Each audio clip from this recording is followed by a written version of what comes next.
You've been frugal, you've invested wisely, and finally your dividends are paying your bills. But as we all know, eventually the bus of life comes along and takes us right out of the game. What bus? This bus. So now, what happens to this ballin' dividend income you once had? I mean, after all, you can't take it with you. In this video, we're going to discuss what happens when dividends meet estate planning. This is a very important topic, so please watch this video from start to finish. There are just a few things that you really need to know and be aware of, and I don't want you to miss it. Now, luckily for you, your dividend income, when you die, it doesn't go away. You can actually pass it along to somebody of your choosing. Chipper, you've been good, you get some dividend income. Mary, you've been a wonderful daughter, you get dividend income.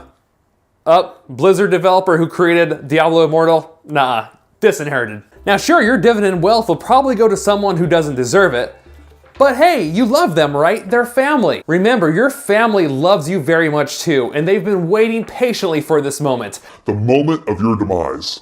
Regardless of how incompetent the people who are going to be inheriting your dividends might actually be, it's really important to understand how your dividends can actually make a really positive impact in the lives of others. Because no matter how much I personally want to haul my dividends into the afterlife, I just know it's not going to happen. Now, if you're like most people, you've probably spent a good chunk of your life, maybe the majority of your life, building this dividend fortune.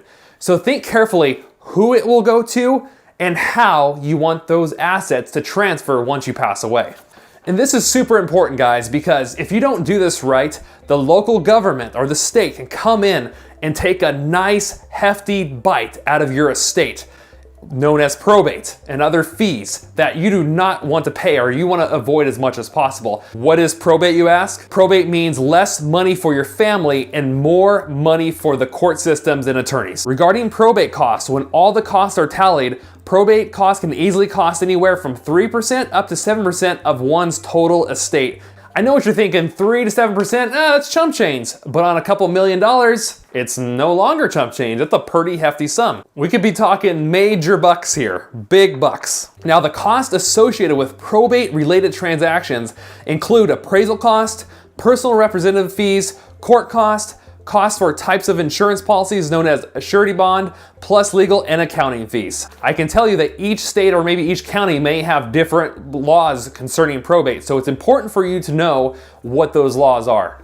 I can tell you here in California where I live, if a person has as little as over $150,000 in assets, that person's family will have to go through the probate process and pay those expensive fees and delay taking ownership of those assets until the probate has been settled, as if they have no plan to avoid probate costs. That is if they did not put any plan in place to avoid the probate process. It is estimated that over 60% or around 60% of people have no estate plan in place. As you can easily tell from that example, you really don't have to be rich to need an estate plan. Oh, and by the way, if you live in California and you only have $150,000 in assets, you're probably screwed anyways. No! Now, you guys are gonna wanna learn more about the probate process and the rules and laws concerning the county and state you live in.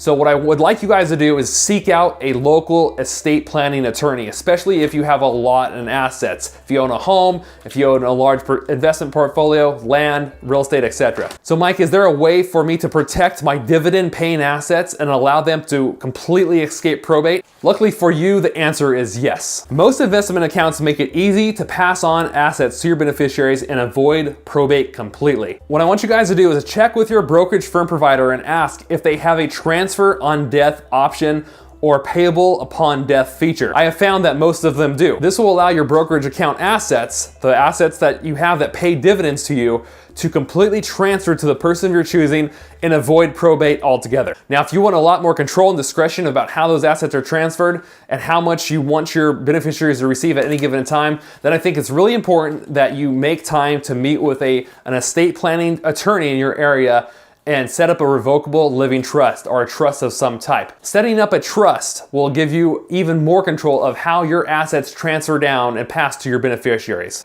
And I can tell you from experience, guys, that even if you just own a home, even if you're not a multi-million-dollar dividend investor, In most states, if you own a home, you probably would benefit from having a trust in place. Now to you, the people inheriting your dividend producing assets, or the people you want to inherit those assets, are gonna be known as your beneficiaries.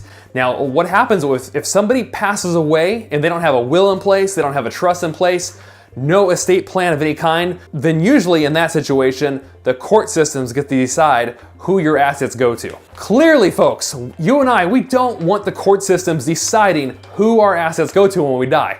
We want to have control over that. So what this means is you need beneficiaries, and because you need beneficiaries, you're gonna be looking at people in a totally different way now, from now on. The person you consider to be the evil, wicked witch of the West, you know, your wife, is no longer that. They are now known as your beneficiary. The unemployed, drunken bum who lives in your basement, you know that guy? Your brother?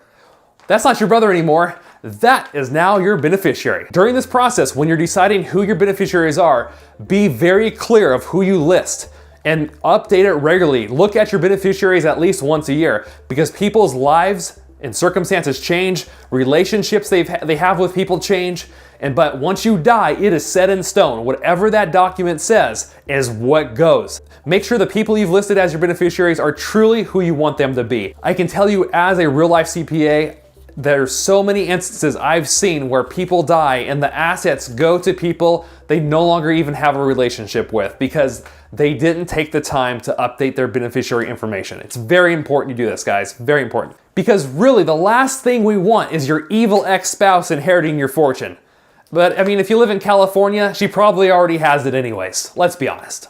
So now that you have your beneficiary set, you can die peacefully knowing the right people are receiving your dividend fortune, and they will finally realize how truly awesome you actually were. While you were alive, your family thought you were boring, but now that they're receiving this awesome dividend inheritance, you're the best person ever. Too bad you had to die for them to realize that. You should also know, guys, that one of the coolest parts of transferring assets to your heirs is that when you do pass away, and when your heirs take possession of those assets get a step up in basis. What does that mean? Now, when I say step up in basis, I'm not referring to the movie, or this movie, or this movie, or this movie. Oh my gosh, how many of these damn movies do they have? By step up, I'm referring to the value of the assets your beneficiaries will inherit. The shares of stock they receive from you will be valued at the value at the date of your death. Let me say that again so it sinks in. The shares of the stock your beneficiaries inherit from you will be valued at the value they were on the day you died. For example, your 100 shares of Johnson & Johnson stock you purchased at $50 per share for $5,000 are now worth $140 per share, or $14,000, because that was the value of the shares on the day you died. This means the cost basis in that stock for your designated beneficiary is $14,000, not $5,000, which was the amount you paid for them when you were alive. Your beneficiaries could, theoretically, they could sell all 100 shares for $14,000 and have zero capital gains taxes, because 14,000 minus 14,000 equals zero taxable gain. Although you and I both know if they ever, and I mean ever, sold your awesome Johnson & Johnson stock, you'd probably haunt them for the rest of your days.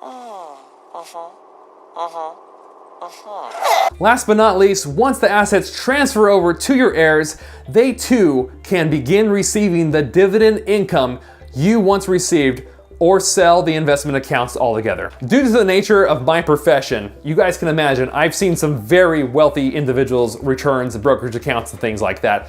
I've seen kids inherit, when I say kids, I mean adults in their 30s, 40s, 50s, inherit brokerage accounts worth millions, and I mean millions of dollars, inherit dividend paying investments that pay over $100,000 a year in dividend incomes. Now, some of them choose to hold on to it and keep it and receive that income every year, while others I've seen sell off like a $3 million brokerage account and take the money and do whatever they wish with it. I always think it is incredible how much of a legacy that you can leave just by passing on your dividend income alone, let alone if you have real estate, a business, etc. Now, if you guys want to learn more about estate planning, the probate process, and all that kind of stuff, I'm going to leave some links down below this video. Click on that description section where it says see more, and then you're going to find the links there and you can learn more about estate planning and all that good stuff. It's very important to have a basic knowledge around some of these items because after all, we work our whole life for this stuff, and for us not to know what happens to it once we pass away, well, that's just a shame. And we don't want that to happen. We do not want that to happen, guys. Let's avoid that altogether and just do a little bit of upfront planning and get that taken care of so that we can die peacefully and we don't have to haunt anybody. At this point, I'm really curious of how excited you would be to know you can pass on this wealth to somebody else and really change their life for good. Remember, ladies and gentlemen, dividend income is awesome, but being able to impact the life of somebody you love or somebody you care about after your passing is even a better reward, in my opinion. Because if we're not here to help others on this earth, really, what are we here for? Aside from playing Red Dead Redemption 2, of course. If you guys like the video, make sure you drop a like before you leave. It would mean a lot to me if you share this video with a friend. And if you're new to the channel, I just want to say welcome. Be sure to subscribe if you're not already. Every single week here on Money in Life TV, we make new videos to help you become fiscally fit. And we do that by teaching finances, investing, and taxes, and more on a regular basis. All right, everybody, have a great week. I'll see you down in the comment section. Live life uncaged. And please list me as one of your beneficiaries. Peace.